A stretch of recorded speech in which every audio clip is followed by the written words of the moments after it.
Japan अनेक द्वीपों का देश है। उनमें से एक द्वीप है हॉन्शू। नीचे समुद्र से घिरा हुआ। समुद्र तट पर घोंगे शंख बिखरे रहते हैं। चमकीली रेत पर खेलने में बड़ा आनंद आता है। हॉन्शू द्वीप के तट पर एक और मछुआरों की एक बस्ती थी। वे लोग सुबह होते ही जाल लेकर समुद्र में चले जाते और शाम को बहुत सारी मछलियां पकड़कर ही लौटते। यही उनका व्यवसाय था। मछुआरों की बस्ती के पास ही एक छोटी सी पहाड़ी थी। पहाड़ी पर एक किसान निकितो रहता था। उसका व्यवसाय था खेती। पहाड़ी पर अपने घर से ऊपर की ओर उसका चेरी का बाग था और निचली ढलानों पर सीढ़ीदार खेतों में वो धान उगाता था। पहाड़ी पर से उसे मछुआरों की बस्ती और उसके सामने का नीला सागर दिखाई पड़ता था।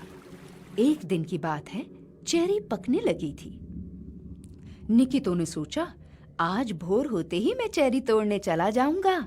सुबह उठकर समुद्र के ऊपर उगता सूरज देखना उसकी आदत थी। मन ही मन सूरज को प्रणाम कर काम पर जाना उसे बेहद अच्छा लगता था। आज जब उसने पहाड़ी से समुद्र की ओर देखा तो उसकी आंखें फटी की फटी रह गई। दूर क्षितिज पर बड़ी बड़ी ऊंची लहरें तट की ओर बढ़ती दिखाई पड़ी। नीचे तट पर बसी मछुआरों की बस्ती में किसी को भी इस बात की खबर ना थी।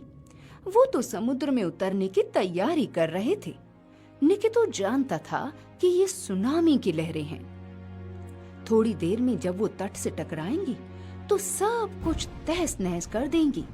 उसने पहाड़ों से मछुआरों को आवाजें दी, पर आवाजें गूंज कर रह गई, किसी ने सुनी नहीं। निकितो सोच में पड़ गया। समय कम था, मछुआरों को बचाना भी जरूरी था। वो तुरंत अपने खेतों में उतरा। धान पक कर पीले हो गए थे। उसने खेत के एक सिरे से धान की फसल में आग लगा दी और जोर जोर से चिल्लाने लगा। धुआं और लपटें देखकर और निकितो की चिल्लाहट सुनकर लोगों का ध्यान उस ओर गया। ये सोचकर कि निकितो दादा संकट में है, वे सब के सब पहाड़ी की ओर भागे निकितो को बचाने। निकितो काफी नीचे उतर आया और गांव के ठीक ऊपर की टेकड़ी पर खड़ा होकर जोर से चिल्लाने लगा, बच्चों को भी लेते आओ, बच्चों को भी लेते आओ, सबको साथ लाओ। उसकी आवाज अब सुनाई पड़ने लगी थी।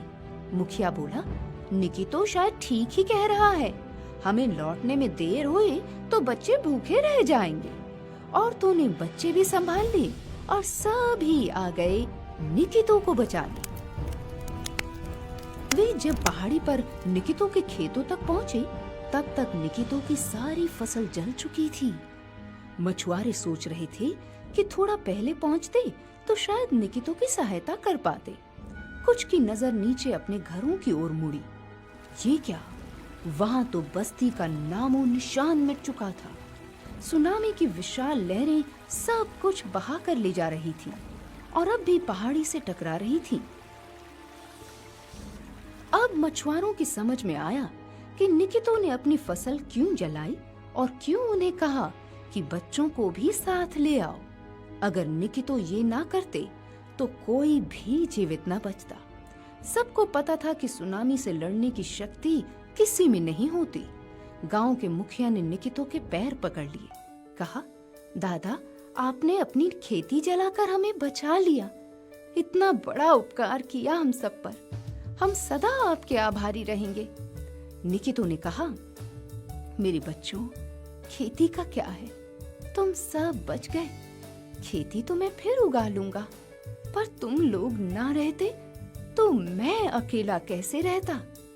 गांव वालों ने मिलकर निकितो के खेतों में फिर से बुआई की। कुछ महीनों बाद जब खेतों में हरियाली आ गई, तब वे सब बहुत खुश हुए।